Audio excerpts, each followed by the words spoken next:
Assalamualaikum warahmatullahi wabarakatuh. Selamat pagi Bu Hayuni, selamat pagi teman-teman. Perkenalkan, saya Khairul Inayati akan mempresentasikan hasil analisis jurnal yang berjudul Cognitive Dissonance as an Instructional Tool for Understanding Chemical Representation. Berikut adalah identitas jurnal, nama penulis David Corradi, Geraldine Clarebord, dan Jane Allen. Nama jurnalnya adalah Journal of Science, Education and Technology dengan volume jurnal 24, nomor jurnal 5, halaman 684 sampai 695, diterbitkan pada tahun 2015 dengan doi tertera. Tujuan penelitian pada jurnal ini adalah mengetahui pengaruh interaksi MIR atau Multiple External Representation terhadap konstruksi representasi internal atau pemahaman awal siswa. Yang kedua adalah mengetahui pengaruh konstruksi representasi internal terhadap pemahaman konseptual materi. Metode yang digunakan adalah metode kuantitatif dengan desain acak prapaskah, di mana terdapat kondisi kontrol yang hanya menyertakan teks sebagai representasi. Kondisi 1 menyertakan representasi teks dan simbolik. Kondisi 2 menyertakan representasi teks dan submikroskopik. Kondisi 3 dan 4 menyertakan representasi teks, simbolik, dan submikroskopik. Di mana penelitian ini dibagi menjadi dua fase representasi tunggal dan fase MIR. Ini adalah desain penelitian seperti yang dijelaskan sebelumnya. Penelitian ini terdapat 5 hipotesis.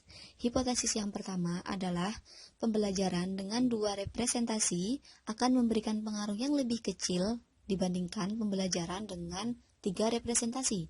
Hipotesis yang kedua adalah pembelajaran dengan teks dan simbol akan memberikan pengaruh yang lebih kecil dibandingkan dengan pembelajaran dengan menggunakan teks dan submikroskopik. Hipotesis yang ketiga adalah pembelajaran dengan menggunakan teks, simbol, dan submikroskopik akan memberikan pengaruh yang lebih kecil dibandingkan pembelajaran dengan menggunakan teks, submikroskopik, dan simbol. Hipotesis yang keempat adalah proposition text dan submikroskopik akan memberikan pengaruh yang lebih besar dibandingkan proposition other condition. Proposition other condition ini adalah jumlah proposisi yang dapat diingat yang bergantung pada kondisi pelajar atau peserta didik. Hipotesis 5A adalah C proposition text dan submikroskopik akan memberikan pengaruh yang lebih besar dibandingkan C proposition other condition. Nah, C proposition other condition ini adalah jumlah proposisi yang benar yang dapat diingat oleh peserta didik.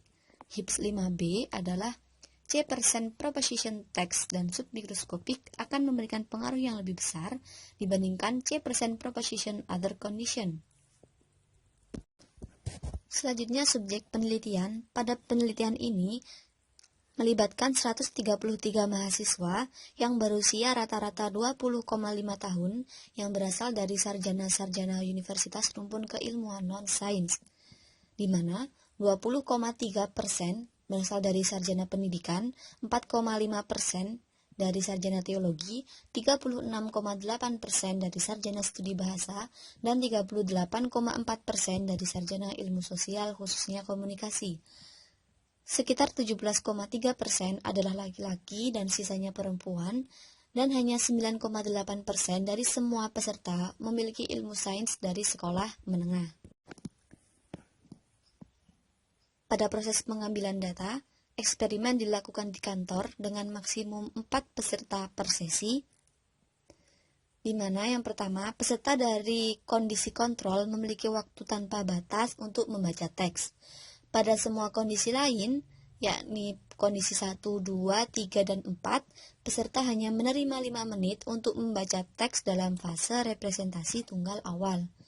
Setelah 5 menit, teks ditutup dan peserta didik dari kondisi 1 dan 3 menerima simbol untuk dipelajari. Peserta dari kondisi 2 dan 4 menerima representasi submikroskopik untuk dipelajari. Peserta pada kondisi 1 dan 2 kemudian dapat mempelajari semua informasi dari 2 tipe representasi secara bersama untuk waktu yang tidak terbatas. Kondisi 3 menerima representasi submikroskopik, dan kondisi 4 menerima representasi simbolik, dan peserta diberikan lagi 5 menit untuk mempelajari representasi ini. Pada akhirnya, dalam fase MIR atau Multiple External Representation, semua peserta menerima waktu yang tidak terbatas untuk mempelajari semua representasi yang mereka terima dalam fase representasi tunggal. Nah, di sini diharapkan akan muncul disonansi kognitif pada diri peserta. Disonansi kognitif adalah rasa konflik antara fakta eksternal dan proses berpikir internal yang mungkin menyebabkan proses berpikir internal menyesuaikan diri. Selanjutnya, peserta menerima tugas menengah yakni sebuah teka-teki untuk beberapa menit. Setelah itu, peserta menerima tugas untuk menuliskan semua proposisi yang mereka ingat, dan mereka tidak diizinkan menggunakan simbol ataupun gambar, dan tidak diizinkan membuka apapun. Pada fase yang terakhir adalah post-test. Instrumen pada penelitian ini yaitu beberapa konsep dan prinsip yang saling terkait, yaitu struktur atom, misalnya elektron, neutron, dan proton, ikatan kimia, ionik dan kovalen, dan molekul. Representasi simbolik tidak mengandung informasi fisiospasial dan hanya informasi simbolik seperti detail dari tabel periodik. Representasi submikroskopik tidak mengandung informasi simbolik, hanya informasi struktural seperti model Bohr atau struktur molekul. Instrumen disusun pretest dan posttest. Peserta menerima pernyataan umum, misalnya, berdasarkan letak di tabel Mendeleev, apakah atom akan membuat ikatan ion. Peserta harus menunjukkan apakah ini benar atau salah, atau saya tidak tahu. Pertanyaan-pertanyaan difokuskan pada pemahaman konsep dan prinsip yang disebutkan dalam teks, simbol, dan representasi submikroskopik. Agar seakurat mungkin mengenai hasil belajar, pretest dan posttest disusun identik. Analisis data menggunakan ANOVA berdasarkan skor pretest atau tes pemahaman awal. 17,7% peserta dikategorikan sebagai peserta dengan pengetahuan awal yang rendah tentang konsep kimia. Pada pretest, ANOVA tidak menemukan perbedaan yang signifikan antara kelima kondisi yang menunjukkan bahwa pengecekan telah berhasil dilakukan. Berdasarkan analisis data, maka hipotesis 1 ditolak, hipotesis 2 diterima, hipotesis 3 ditolak, hipotesis 4 diterima, hipotesis 5A diterima, dan hipotesis 5B ditolak. Analisis ANOVA menemukan perbedaan yang signifikan untuk hasil belajar. Ini adalah grafik perbedaan antara hasil pretest dan hasil posttest dalam presentase, di mana 0% menunjukkan stagnansi dan 100% menunjukkan kemungkinan kenaikan tertinggi. Tanda bintang menunjukkan perbedaan yang signifikan dengan kondisi lain. Kondisi 2 dan kondisi 3 terdapat tanda bintang, sehingga kondisi tersebut memiliki perbedaan yang signifikan pada hasil pretest dan posttest dengan kondisi lain. Untuk menjawab tujuan penelitian yang kedua, maka harus mengkorelasikan kategori proposisi seperti yang ditunjukkan pada tabel di atas dengan hasil belajar, di mana ditemukan korelasi yang signifikan antara proposisi yang benar dan hasil belajar. Semakin banyak ide yang diingat, misalnya hadir dalam 2 atau lebih representasi, maka akan semakin tinggi hasil belajar. Berdasarkan hasil penelitian dan pengujian hipotesis, dapat disimpulkan bahwa representasi eksternal berganda atau multiple external representation membentuk kunci untuk mencapai pemahaman yang lebih dalam pada konsep-konsep ilmiah terutama kimia. Interaksi yang kuat akan mendukung pemrosesan MIR untuk mencapai pemahaman konseptual dari informasi yang diwakili. Selanjutnya adalah konsep penting yang didapat dari jurnal ini.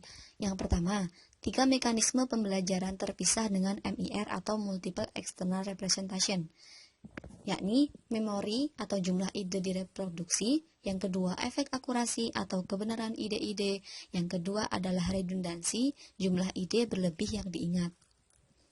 Representasi kimia memiliki sifat khusus yang dapat melibatkan informasi yang sangat konkret dan informasi yang sangat abstrak atau simbolis, yang terdiri dari teks, simbolik, dan submikroskopik.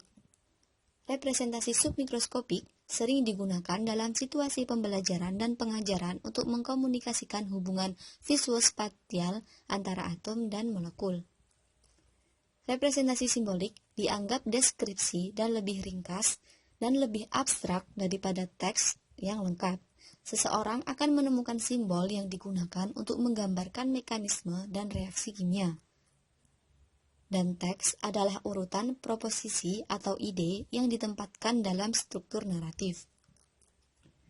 Ketika representasi tertentu diurutkan, seperti kondisi-kondisi tadi, pengurutan ini dapat membantu guru untuk menjangkar informasi abstrak yang kompleks dalam memori jangka panjang siswa dan membantu mereka mencapai pemahaman konseptual yang mendalam tentang konsep ilmiah. Pengurutan antara MIR menyebabkan bentrokan antara representasi internal dan representasi eksternal. Nah, disonansi kognitif sebagai rasa konflik antara fakta eksternal dan berproses internal yang mungkin menyebabkan proses berpikir internal menyesuaikan diri. Ketika menyajikan representasi berikutnya yang menggambarkan disonansi kognitif terjadi yang membantu melalui akurasi, memori, dan efek redundansi untuk meningkatkan pemahaman siswa. Kelebihan pada jurnal ini adalah metode penelitian dijelaskan secara rinci. Yang kedua, instrumen penelitian beragam. Yang ketiga, landasan teori dipaparkan dengan jelas dan lengkap. Yang keempat, inovasi pembelajaran menarik. Sedangkan kekurangannya adalah penjelasan dari disonansi kognitif belum rinci, tidak disebutkan waktu dan tempat penelitian secara rinci, tidak diberikan contoh instrumen yang digunakan, hanya disebutkan instrumen apa saja, dan yang terakhir adalah analisis data yang kurang lengkap. Refleksi yang diambil dari jurnal ini adalah representasi kimia memiliki sifat khusus yang dapat melibatkan informasi yang konkret dan informasi yang abstrak atau simbolis, sehingga peserta didik seringkali sukar memahami materi-materi kimia. Oleh karena itu, sebagai pendidik, guru seharusnya menciptakan inovasi-inovasi pembelajaran agar materi kimia dapat lebih mudah untuk dipahami. Informasi pada jurnal ini sangat membantu dalam penginovasian pembelajaran kimia. Semoga jurnal ini dapat menjadi rujukan untuk penelitian saya ke depan. Terima kasih. Wassalamualaikum warahmatullahi wabarakatuh.